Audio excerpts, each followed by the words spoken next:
This is a quad burner. It really finishes the quads off. Okay, good set. Okay, Rick, you're up. Stretch them out. I'm getting overexcited there. That's a lot of weight. I know. All right, let's get it. I can't take the weight back. Well, let's do it. Well, let's don't talk, let's do it. That's it, get it. All the way. You notice she's getting a complete range of motion, all the way up, all the way down. Really burning those quads out. This is the last little bit of energy he has left for the quads. All the way. All the way. Good. Yep. Try this 12, right? Yep. All right. 15. Come on. Two more. One. Good. Good. Got to stretch it between sets, too. Well, the main thing I noticed is keep your butt down on this. A lot of people, when they're going heavier, get you to rise up, and all they're doing is really just lifting up and down with their butt instead of... What do you say we give the old man a breakdown? I mean, Boyer a breakdown. We'll do a breakdown set with Boyer. All right. Come on, baby. One. So what I mean by breakdown is after 10 reps, 8 reps, doesn't matter, the number is not really important. As soon as he stops, boom, we lighten it up about 20 pounds, he does the same amount of reps, lighten it up again, that's 3 drop sets in 1 set. So he's actually getting maybe 30 repetitions in 1 set. You do that 3 or 4 times, you're ready to be on fire and rip the shred. Okay. All right. Hold on. Here we go. All right, here we go. All right, ready? Work it out. Continuing now. Come on, No rest. No rest for the wicked. Oh, yeah, I like that. Come on. Well, I just came off of a couple of contests myself. And the thing is, when you're training for competition, and your body weight's dropping, your calories are dropping, you're training 2 and 3 times a day. All right. One more time? Yeah. One more time. Triple drop set. All right, here we go. Control it. Nice and slow, and just squeeze. Like I was saying, you're going to lose a little bit of strength. This is the time to incorporate the triple drop sets. Get those reps. Look at Boyer sweat. Come on, baby. Working hard. Come on. That's excellent. Okay. Excellent. All right. Let's move on to the leg curl. All right. Right here. Hamstrings. You up first? Yeah. All right. It's good that this is adjustable. Perfect fit. Right. Everybody's a little bit different, so you got to make sure that when you get on the machine, it fits your body. Come on, Sean. You notice in a leg curl, you definitely want to make sure that you always get a complete range of motion. See how Sean is doing a complete range, bringing it all the way up to the back of his thigh. Come on, baby. All the way. There you go. Excellent. Good. Okay.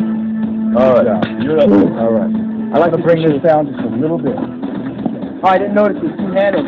Some of them don't have that. Boyer, I know when you were training over at the other gym, some of these machines are like just straight and at a 90-degree angle. Is that right? Well, this here is angled a little differently. So in other words, you can't possibly do this, and the heart is not so lower than the legs that you have problem breathing. You get a better stretch also. The angle. Yeah, it's very important to get a full stretch on that hamstring. Actually go into a pre-stretch state. Come on, Rick. When you get it. When you do your set, can you show me? Because I've seen some guys do this. They come up like on their elbows, arch their back, raise their head. Well, I think the reason for that, Sean, is the fact if your bench here is straight, arching the back puts more emphasis on the hamstring. But the way this is designed, it's really not necessary. All right, boy, let's go. Uh-oh, he's up in the weight here. See, that's why I hate when he goes last. Well, we got some more sets. You know, we're going to come through this a couple more times. We're just getting one for really our first real set. Come on, Boyer. Now, Boyer needed a spot. We're right here by the heel, right here. Come on, baby. Up, squeeze. Excellent.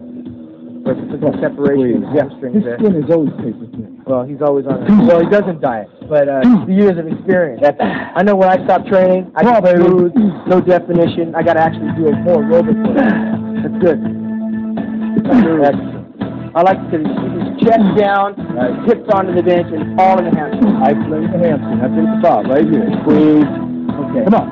Up, squeeze. Good job. Let's move on to the next hamstring. That's great. I like to move on and stretch them out. This happens to be a favorite of mine and a lot of females. We get a lot of questions here at Flex Magazine Workout about the glutes. Females mostly, in general, they want this area nice and tight, and this is an exercise that'll do that for them, you know? I know it helps for me. Stiff leg, you got it for you. Okay, now you notice that Sean is keeping his legs totally straight. If you have somewhat of a back problem, it's a little uncomfortable, or perhaps you're not quite as flexible as Sean, you can bend the knees slightly. But it's very effective to try and keep the legs totally straight. Not only works the glutes, but really stretches the hamstrings out. Perfect exercise to follow up on the leg curl. Yeah, it is. It's good to stretch all the way up, you know. And the leg curl kind of isolates the meaty part, the bicep. That's right. This is bringing it up into almost the lower back area.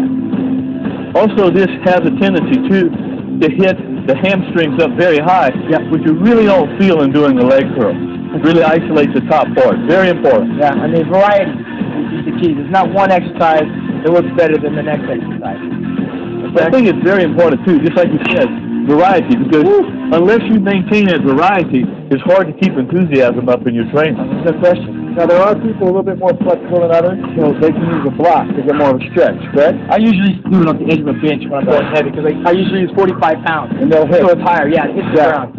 So off the edge of a bench or off of a block, so big. You got to be careful on that.